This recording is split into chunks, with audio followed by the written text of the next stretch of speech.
आप सुन रहे हैं ज्ञान सागर से गौरव की आवाज में audio book the colour purple. अगर बचपन में ही आपकी आवाज छीन ली जाए, अगर आपको यह सिखाया जाए कि चुप रहना ही ईश्वर की मर्जी है, तो क्या आप फिर कभी खुद से प्रेम कर पाएंगे? यह कहानी है सीली की, एक ऐसी लड़की जिसे परिवार ने तोड़ा, समाज ने कुचला और ईश्वर के नाम पर चुप करा दिया गया। द कलर पर्पल सिर्फ एक उपन्यास नहीं, यह उस हर स्त्री की आवाज है जिसे बोलने की इजाजत नहीं दी गई। यह कहानी आपको दुख देगी, लेकिन अंत में आपको खुद से प्रेम करना सिखा देगी। एक कहानी का पत्रात्मक रूप, एपिस्टलरी स्टाइल। द कलर पर्पल की सबसे अनोखी विशेषता यह है कि यह उपन्यास पत्रों के रूप में लिखा गया है। शुरुआत में मुख्य पात्र सैली अपने जीवन की घटनाएं ईश्वर को पत्र लिखकर बताती है। यह शैली पाठक को सीधे सीली के मन और आत्मा से जोड़ देती है। सीली पढ़ी लिखी नहीं है, इसलिए उसके पत्र सरल, टूटे फूटे और भावनाओं से भरे हुए हैं, जो उसकी पीड़ा को और भी सजीव बना देते हैं। यह पत्रात्मक शैली इसलिए भी महत्वपूर्ण है क्योंकि सीली अपनी बात किसी से कह नहीं सकती। उसकी आवाज दबा दी गई है। पत्र ही उसका सहारा बनते हैं। जैसे जैसे कहानी आगे बढ़ती है और सीली आत्मविश्वास हासिल करती है, उसके पत्रों का स्वर भी बदलने लगता है। बाद में वह ईश्वर की जगह अपनी बहन नेट्टी को पत्र लिखने लगती है, जो उसके मानसिक विकास और आत्मजागरूकता का संकेत है। यह शैली उपन्यास को केवल कहानी नहीं, बल्कि एक आत्मिक स्वीकारोक्ति, कॉन्फेशन बना देती है, जिसमें पाठक सीली के दर्द, डर और आशा को बहुत नजदीक से महसूस करता है। 2. सीली का बचपन और शोषण। सीली का बचपन इस उपन्यास का सबसे दर्दनाक हिस्सा है। बहुत कम उम्र में ही वह शारीरिक, मानसिक और भावनात्मक शोषण का शिकार बन जाती है। उसका सौतेला पिता उसका बार बार बलात्कार करता है और उसे धमकाता है कि वह किसी को कुछ न बताए। इस डर की वजह से सीली चुप रहना सीख जाती है। उसके साथ हुए अत्याचार केवल व्यक्तिगत नहीं हैं, बल्कि उस समाज की तस्वीर पेश करते हैं जहां गरीब, अशिक्षित और अश्वेत महिलाओं की कोई आवाज नहीं होती। सीली के 2 बच्चे उससे छीन लिए जाते हैं और उसे यह भी नहीं बताया जाता कि वे जीवित हैं या नहीं। यह शोषण सीली के व्यक्तित्व को पूरी तरह तोड़ देता है। वह खुद को बेकार समझने लगती है और मान लेती है कि दर्द ही उसका भाग्य है। एलिस वॉकर यहाँ यह दिखाती हैं कि लगातार होने वाला अत्याचार किसी इंसान की आत्मा को कैसे कुचल देता है और चुप्पी कैसे पीढ़ियों तक चलने वाला दर्द बन जाती है। 3. अश्वेत महिलाओं पर अत्याचार का यथार्थ। द कलर पर्पल केवल सीली की कहानी नहीं है, बल्कि यह अफ्रीकी अमेरिकी महिलाओं के सामूहिक संघर्ष की कहानी है। उपन्यास उस दौर को दर्शाता है जब अश्वेत महिलाएं दोहरे शोषण का सामना कर रही थीं, एक तरफ नस्लभेद, दूसरी तरफ पुरुष वर्चस्व। सीली जैसी महिलाएं शिक्षा से वंचित हैं, आर्थिक रूप से निर्भर हैं और सामाजिक रूप से कमजोर मानी जाती हैं।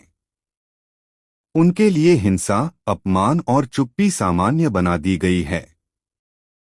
एलिस वॉकर बहुत साहस के साथ यह दिखाती हैं कि कैसे समाज और परिवार मिलकर महिलाओं को सहनशील बनने की शिक्षा देते हैं, न कि विरोध करने की। यह पुस्तक यह भी बताती है कि अत्याचार केवल शारीरिक नहीं होता, बल्कि भावनात्मक उपेक्षा, आत्मसम्मान की हत्या और स्वतंत्रता का अभाव भी उतना ही खतरनाक होता है। द कलर पर्पल इस अन्याय को उजागर करके पाठक को सोचने पर मजबूर करती है कि क्या चुप रहना वास्तव में ईश्वर की इच्छा है या यह इंसान द्वारा बनाई गई क्रूर व्यवस्था है। 4. बहन नेट्टी का महत्व। सीली के जीवन में अगर कोई रोशनी है तो वह उसकी बहन नेट्टी है। नेट्टी सीली के लिए केवल बहन नहीं बल्कि आशा, साहस और प्रेम का प्रतीक है। जब पूरा संसार सीली को तुच्छ समझता है, तब नेट्टी उसे इंसान की तरह देखती है। नेट्टी पढ़ी लिखी, समझदार और साहसी है। वह सीली को सिखाती है कि जीवन केवल सहने के लिए नहीं बना। जब नेट्टी को घर छोड़कर जाना पड़ता है, तो सीली पूरी तरह टूट जाती है। उसका जीवन फिर से अंधकार में डूब जाता है। नेट्टी के पत्र बाद में सीली के जीवन में क्रांति लाते हैं। वे पत्र सीली को सच्चाई, इतिहास और आत्मसम्मान से परिचित कराते हैं। नेट्टी के बिना सीली शायद कभी खुद को खोज नहीं पाती। यह रिश्ता दिखाता है कि स्त्री-स्त्री संबंध कैसे किसी भी पुरुष संबंध से ज्यादा मजबूत और जीवनदायी हो सकता है। 5. जबरन विवाह और वैवाहिक शोषण। सीली की शादी एक क्रूर व्यक्ति मिस्टर एल्बर्ट से जबरन कर दी जाती है। यह विवाह प्रेम नहीं बल्कि एक सौदा है।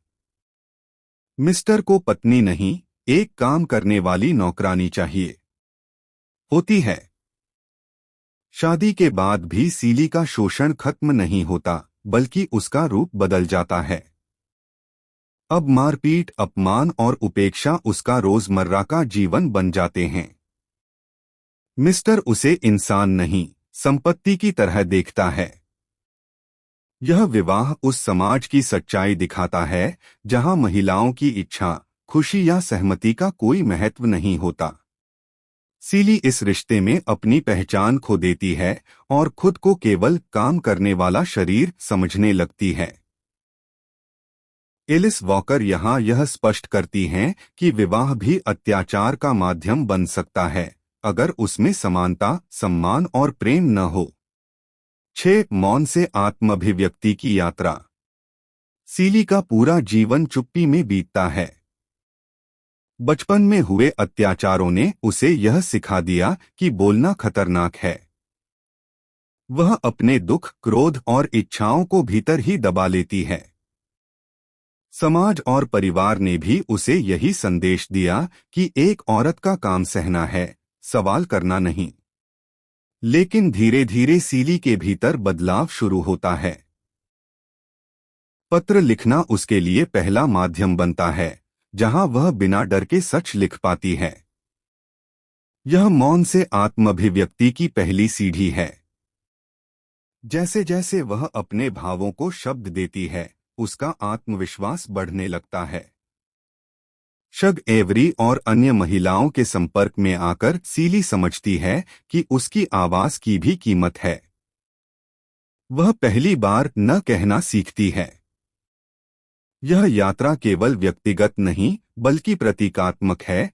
यह हर उस स्त्री की कहानी है जिसे बोलने से रोका गया। एलिस वॉकर यह दिखाती हैं कि आवाज पाना ही स्वतंत्रता की शुरुआत है और चुप्पी तोड़ना ही सच्चा विद्रोह। 7. शग एवरी, प्रेम और आत्मसम्मान की प्रतीक। शग एवरी उपन्यास का सबसे प्रभावशाली पात्रों में से एक है। वह स्वतंत्र, आत्मविश्वासी और सामाजिक नियमों से बंधी हुई नहीं है। शुरू में सीली शग से डरती है, लेकिन धीरे धीरे वही शग उसके जीवन को बदल देती है। शग सीली को पहली बार यह एहसास कराती है कि वह भी सुंदर है, प्रेम के योग्य है और सम्मान की हकदार है। यह प्रेम केवल शारीरिक नहीं बल्कि आत्मिक है। शग के साथ रहकर सीली खुद को समझना और स्वीकार करना सीखती है। शग ईश्वर को देखने का नजरिया भी बदल देती है। वह सीली को सिखाती है कि ईश्वर डराने वाला नहीं बल्कि प्रकृति, रंग और आनंद में मौजूद है। शग का चरित्र यह संदेश देता है कि स्वतंत्रता का अर्थ समाज से भागना नहीं बल्कि खुद को स्वीकार करना है।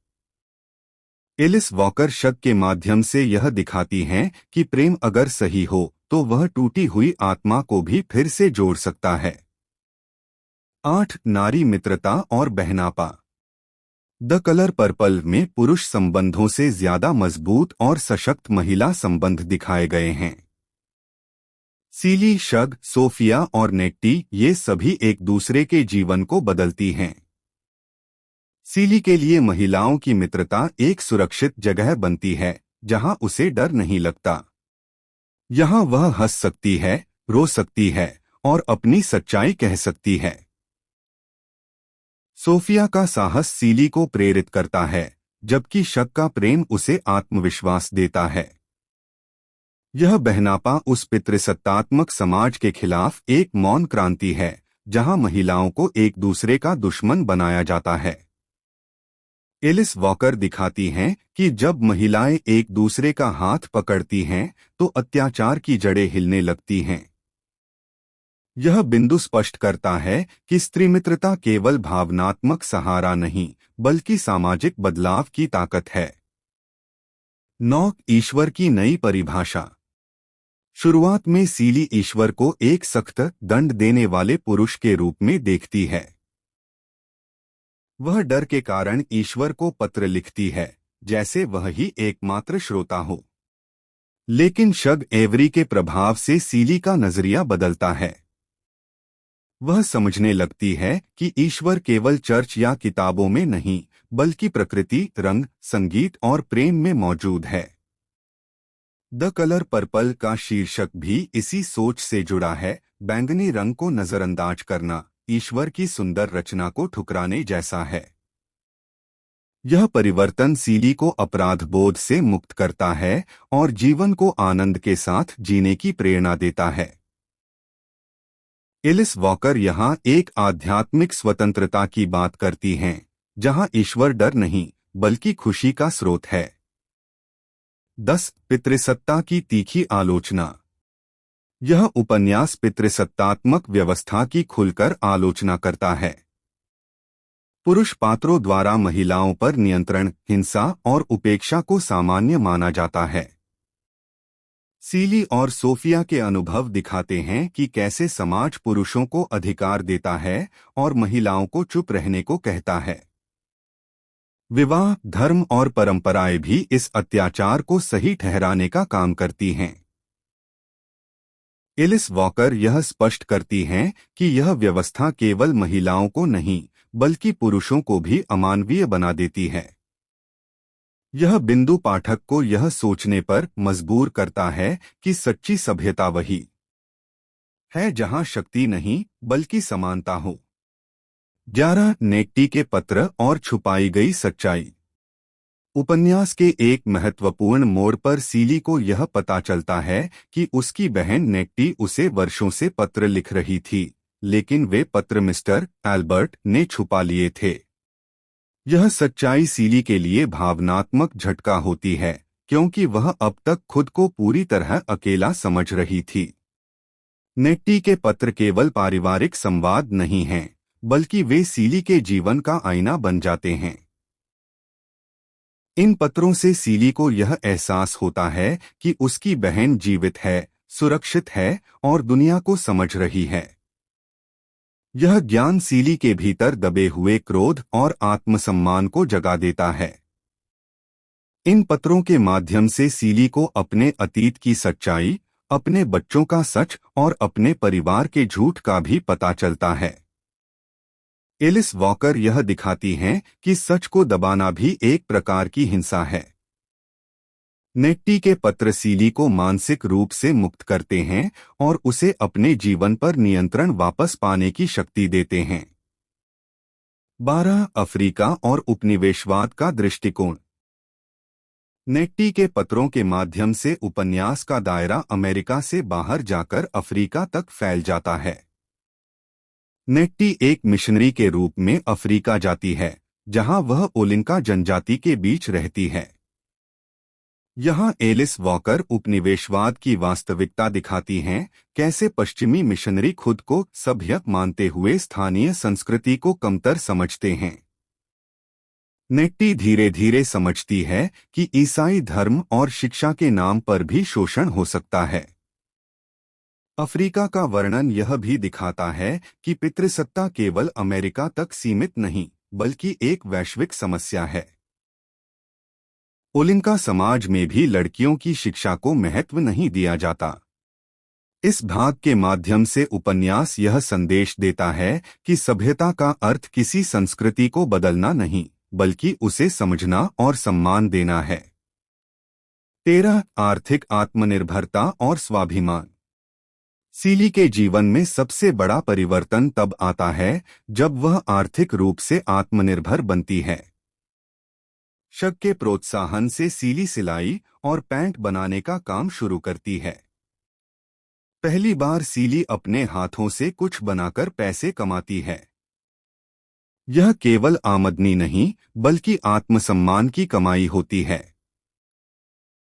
अब वह किसी पुरुष पर पूरी तरह निर्भर नहीं रहती। आर्थिक स्वतंत्रता सीली को अपने जीवन के फैसले खुद लेने की शक्ति देती है। वह मिस्टर का घर छोड़ने का साहस भी इसी वजह से कर पाती है। एलिस वॉकर यहाँ यह स्पष्ट करती हैं कि आर्थिक आज़ादी बिना शर्त स्वतंत्रता की नींव है। जब तक इंसान आर्थिक रूप से कमजोर होता है, तब तक उसका शोषण करना आसान रहता है। 14 पुरुष पात्रों का परिवर्तन।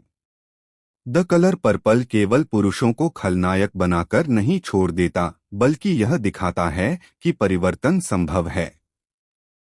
मिस्टर एल्बर्ट का चरित्र इसका सबसे बड़ा उदाहरण है। सीली के चले जाने और शक से अलगाव के बाद मिस्टर अपने जीवन पर सोचने लगता है। वह पहली बार अपने गलत व्यवहार को स्वीकार करता है। धीरे धीरे वह हिंसा और अधिकार की जगह दोस्ती और सम्मान को सीखता है। अंत में सीली और मिस्टर के बीच एक मानवीय संबंध विकसित होता है। एलिस वॉकर यह संदेश देती हैं कि पितृसत्ता ने पुरुषों को भी संवेदनहीन बनाया है, और जब वे इस ढांचे से बाहर आते हैं तो वे भी बेहतर इंसान बन सकते हैं। 15 आत्मप्रेम, स्वतंत्रता और जीवन का उत्सव। उपन्यास का अंत निराशा में नहीं, बल्कि आनंद और पूर्णता में होता है। सीली अब वही स्त्री नहीं रहती जो शुरुआत में थी। वह खुद से प्रेम करना सीख चुकी है, अपने अस्तित्व को स्वीकार करती है और जीवन की छोटी छोटी खुशियों को महत्व देती है। नेट्टी से पुनर्मिलन, बच्चों की वापसी और स्वतंत्र जीवन, ये सभी घटनाएं इस बात का प्रतीक हैं कि संघर्ष के बाद भी आशा संभव है। द कलर पर्पल का अंतिम संदेश यही है कि जीवन को जीना ही ईश्वर की सबसे सुंदर पूजा है। एलिस वॉकर पाठक को यह सिखाती हैं कि दर्द से गुजरकर भी इंसान रंगों, प्रेम और स्वतंत्रता को चुन सकता है। ईश्वर नाराज नहीं होता जब हम जीवन के रंगों को अपनाते हैं। ईश्वर तब दुखी होता है जब हम अपनी खुशी को नजरअंदाज कर देते हैं। सीली की यात्रा हमें यह सिखाती है कि चुप्पी भाग्य नहीं होती और दर्द अंतिम सच नहीं होता। जब एक इंसान खुद से प्रेम करना सीख लेता है, तो वही उसकी सबसे बड़ी आज़ादी बन जाती है। अगर यह कहानी आपको छू गई हो, तो समझिए आप भी अपने भीतर के बैंगनी रंग को पहचान रहे हैं। क्योंकि जीवन सहने के लिए नहीं, जीने के लिए है। चैनल को लाइक करें, सब्सक्राइब करें और बेल आइकन दबाना ना भूलें। मिलते हैं अगले ऑडियो बुक में। धन्यवाद।